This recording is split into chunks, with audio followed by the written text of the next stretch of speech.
Hello, everyone. How are we all? I knew there was some energy in the room somewhere. Thanks for coming, especially for those brave souls who've swapped rooms. I know what it's like. You get a comfy chair, you don't want to move. So thank you for coming. I think we'll all agree we've had a great API days thus far. We've heard from lots of people. We've heard from API providers. We've heard from banks that are starting to build even more and greater integrations. We've heard from open banking experts, people who are pulling in embedded providers into separate applications. We've heard from consumer and B2B providers. We've heard from those providing self-serve APIs, those who try and communicate what APIs mean to the wider business. In an ever-shrinking time, I'm going to try and pull some of those ideas together as we look at the lessons that Flagstone has really learned from using APIs to transform from a niche fintech into a retail brand. Who are Flagstone? Well, obviously, we're the UK's leading cash deposit platform. Now, just in case you don't know what that is, here's a nice little diagram. Our clients have a nominated account. They'll use that to seed their hard-earned money into a holding account that Flagstone holds.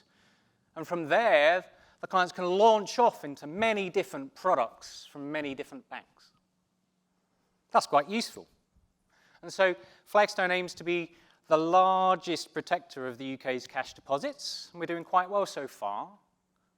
We've processed £8 billion worth of client assets over 8 years, and it's ever increasing. Why? Why do people use Flagstone? Well, we've got hundreds of accounts available. We've got exclusive and market-leading rates that you probably won't be able to get hold of. And we've got 50 banking partners. So you apply to open one bank account with Flagstone, you can deposit into 50 different banks. That's quite unique. And our clients range from individuals, corporates, and wealth partners. Who am I? Well, I'm the lead engineer at Flagstone. I've been there for 3 years. Before that, I was an architect at Huddle, and I've collected a few different logos along the way over 15 years of contracting. My technical interests around deposit aggregation, whatever that might be, payment instruction automation via APIs, and real-time deposit pricing. My leadership interests are around team topologies and improving flow in growing organizations. And I'll just touch on eSynergy. They're wonderful. It's their fault that I'm here, I'm afraid. They're they're a technology consultancy who accelerate business and the business value for their clients. They specialize in cloud hosting, and large data solutions. And they particularly are great in community and pulling different communities and disparate communities together. Okay, that's on with the intros. Let's talk about niche fintech. What do we mean by that? Flagstone historically was really successful. They've been great at the finance part of things. As already discussed, great figures, huge number of assets being transferred, and a large population of high net worth and ultra high net worth individuals. That's been really wonderful for Flagstone. I think, if we're honest, there were some issues on the technology side. But I think some of these challenges probably aren't foreign to especially the developers in the room. There was low confidence in IT. That might be unique to what was at Flagstone. We had some issues with delivery. Those things happen. But what it does is it undermines confidence, and that can destroy the exploitation of opportunities, especially those that involve tech. As I said, great at finance, tech, yeah. There was a lack of public APIs. I think we've heard about those in a previous talk. Flagstone really liked internal APIs, and they use them quite a lot. But it's quite different when you expose those things publicly. You've got authentication challenges, schema challenges. We've heard already about the challenge of managing and documenting your APIs. And finally, I know that some of you have hit this before, a monolithic system. None of these microservices here. These created challenges, especially because the release cadence was slow. You had coupling in teams. So we're going to look at some of the lessons, some of the obvious ones that I'm sure you might know already.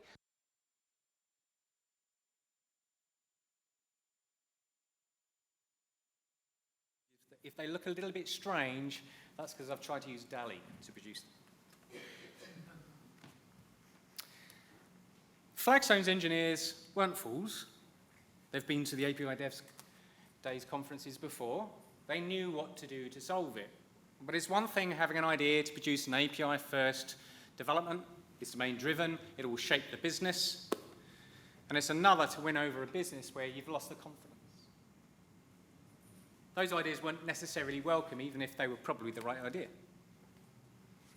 But it's okay, everyone. We can keep on going with the talk because, as luck would have it, a Goliath financial partner came along. And it was just at that time when that idea needed a sponsor. And so it came to be that we got lucky Flagstone. They got to produce an API in 2 months, from scratch, to run money, with no experience of doing those before. So if the first lesson I'd give you is, it's all right having the right idea, but sometimes you need the right time to execute it. Yay! So I don't really need it, but let's go for it anyway. Minor technical hitch, everyone.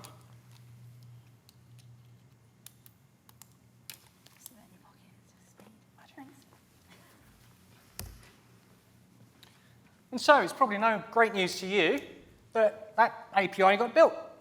Not quite in 2 months, it took 3. But after that, we had trials running, and then the system was live. This transformed the view of IT and engineering within the company. Yes, Flagstone's FinTech. Yes, the finance was great. Suddenly, there was confidence in technology.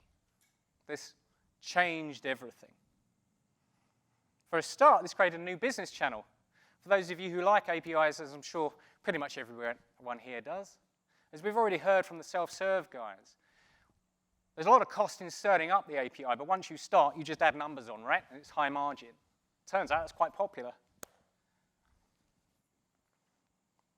Rather wonderfully, we could add new partners on after that Goliath partner quite simply. Things took off. Flagstone transformed. If there's one thing that everybody loves in a business, is a high margin business where you can just add numbers quite simply. It was soon recognized of the wisdom of that, and the entire company started changing. Tribes, squads started aligning with engineering. Engineering practices, some exotica like lean, like agile, starts becoming attractive to the wider parts of the business. Most usefully, KPIs and common views of success started to be shared. We took those APIs, we started adorning apps. Suddenly, whole market segments open up that weren't even available before. The whole concept of productizing an API, again, as we heard earlier from the API-matic guys, this in and itself can be a business. As you start self-serving, it's one thing to say, stand an API up and say, come and discover it. It's quite another one to say, oh, come here. You can literally just run and do some business with it. We're finding that's very useful. So the next lesson I'd suggest would be that a company can be transformed just by changing those relationships. Where there used to be doubt, you concede agreement. Suddenly opportunity. Suddenly start running together.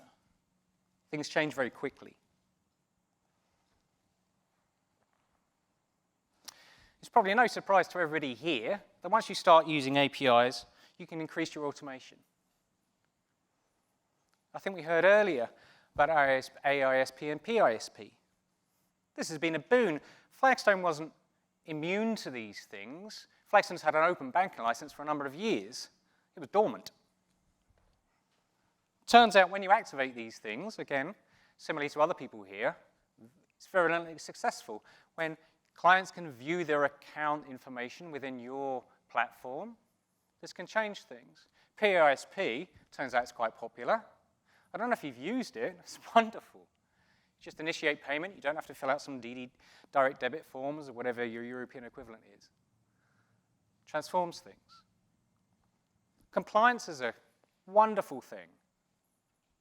It's quite useful knowing when you've got a sanction hit on one of your clients. It's even better when you find out right away. So with compliance, we've actually changed things. We've actually got webhooks. So it's really frequent, real-time kind of comms, even better than an API. This lesson, I'm sure you all know. Once you start increasing the use of APIs, increasing your automation, your margins go up. Engagement increases. Wonderful things, APIs. The best one we've integrated with is HSBC. Are HSBC in the house? Maybe in a different room.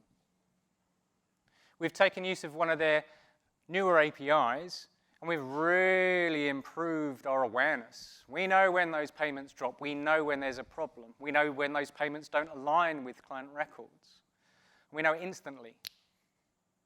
Now, the real beauty about that is that, firstly, it improves our accuracy. When transfers come in, we'll know immediately. But even better, this is an API that delivers a massive client benefit. We know that clients, understandably, like it that when they've transferred money into your strange organization, they see a reaction. Don't underestimate that.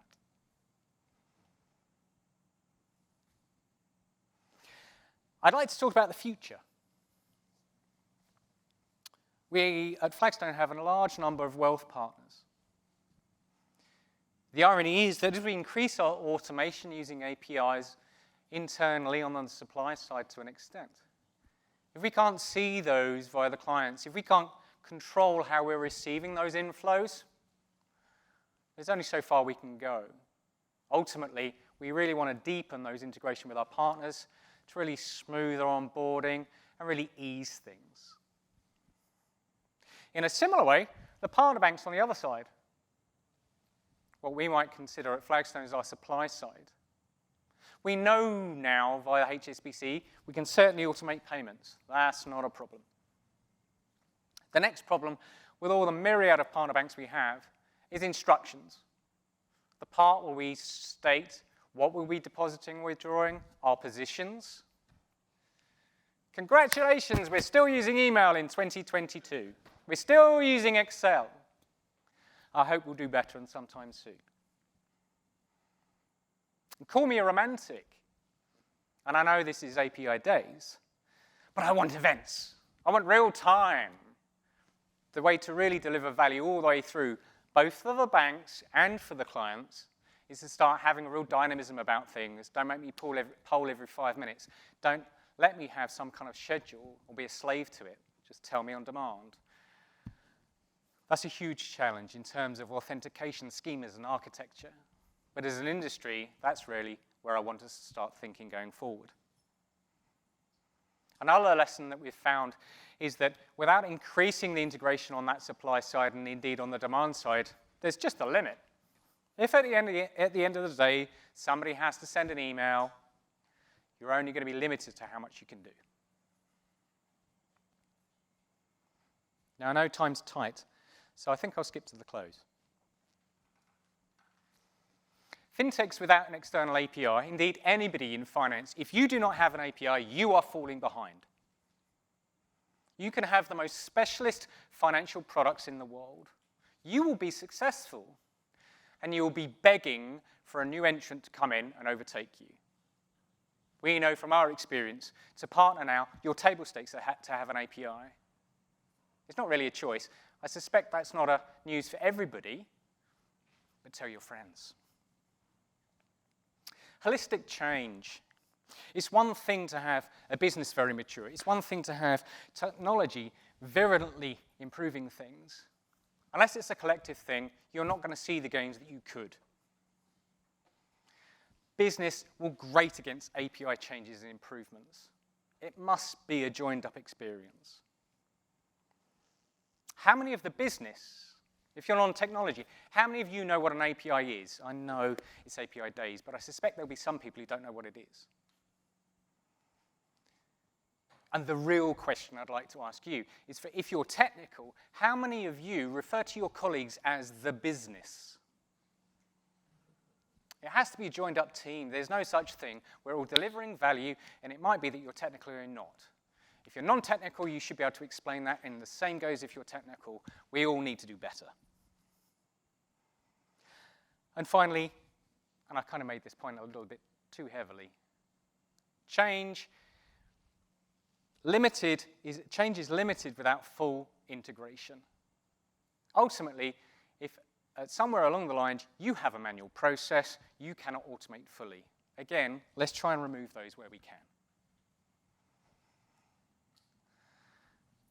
I'll skip through a bit quickly, but I know we're smashed for time.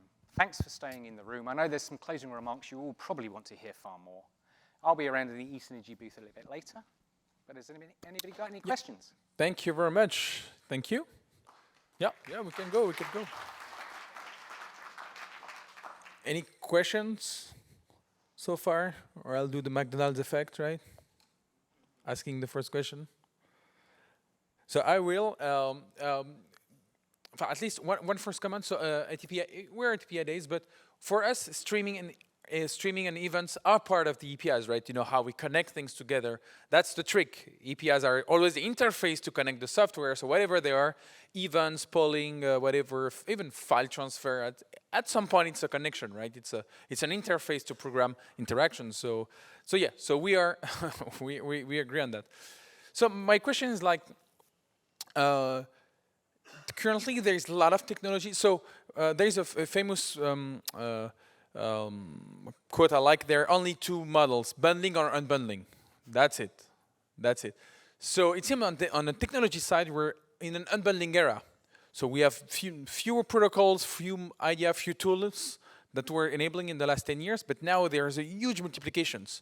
Just things of protocols, protocol styles, or REST, GraphQL, events, you know, like Kafka, whatever, standards, OpenAPI, async API, whatever. Like, there is a huge fragmentation these days. So how a company can try to accommodate with all of this, to remind?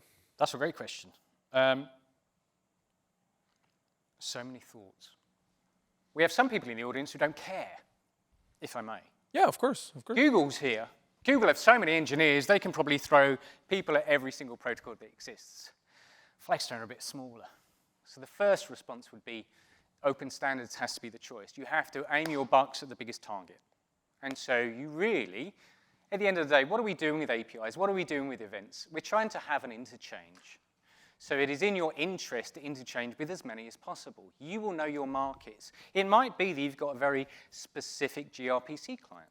It might be somebody really loves soap. Now, if there's enough money, if there's enough opportunity there, and that in some ways fits into exactly what I was saying, thank you, in that, sure, technology in isolation, if you pick gRPC and nobody's using it, again, it fits in with what the productization guys were saying, right? If you choose the wrong technology in the wrong market, you're probably not going to do too well. Know your market, and if in doubt, aim for the open standards. But of course, do your research. So what you're saying is that business was always roles, and at the end, you just find the right technology set to fit the business need, right? So there is no, so it should be the business at the end who drives the technology choices. Well, there's business and opportunity. Now, sometimes the business doesn't know. I mean, strangely, and this is the beautiful thing about FinTech, sometimes us in technology will know the trends of APIs. I would guess that somebody, again, I'm not going to use the business, nice trap.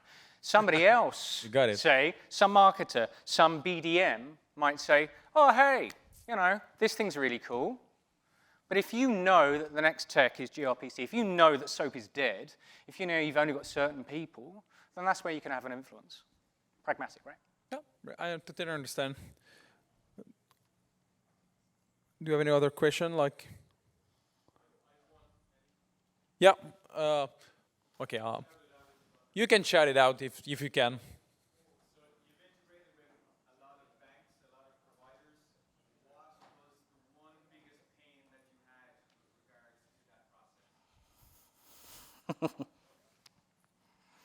What you can tell. Yeah, that was the first thought. If I'm honest, give us APIs.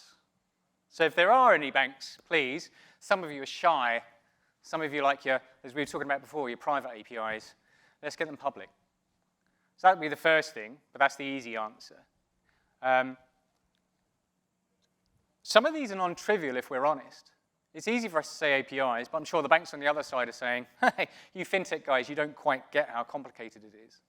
So we have some issues, shall we say, on the timeliness or the maturity of some of those APIs. They can be a challenge, but I'm not going to criticize those that have given us the APIs when there's so many who don't even give us the APIs. So if I'm honest, the biggest challenge is them being there at all. Again, I can't criticize APIs that are there that don't quite fit how we'd love them when we've got people sending emails. So really, just give us the APIs. That'd be the big one. Might be a cop-out, but you can ask me again later. Yeah, because giving the API is giving the freedom to actually build what you wanted to build without spending too much time and effort of asking, right? You know, so that's the idea. So yeah, I think that are great ending words for the day one. Like, just give us APIs, right? Just give us APIs. Basically, yeah. I mean, I suppose it's somewhat of a glib statement. If we're fintechs, we're kind of in the middle. That means we kind of we survive by APIs. As I said, it's table stakes. If you don't have APIs now, you are going to be circumvented. You're going to have competition fighting through because, frankly, all the fintechs, everybody else would just favor those with the APIs. You might as well just catch up now. The future's coming if it's not overtaking you already.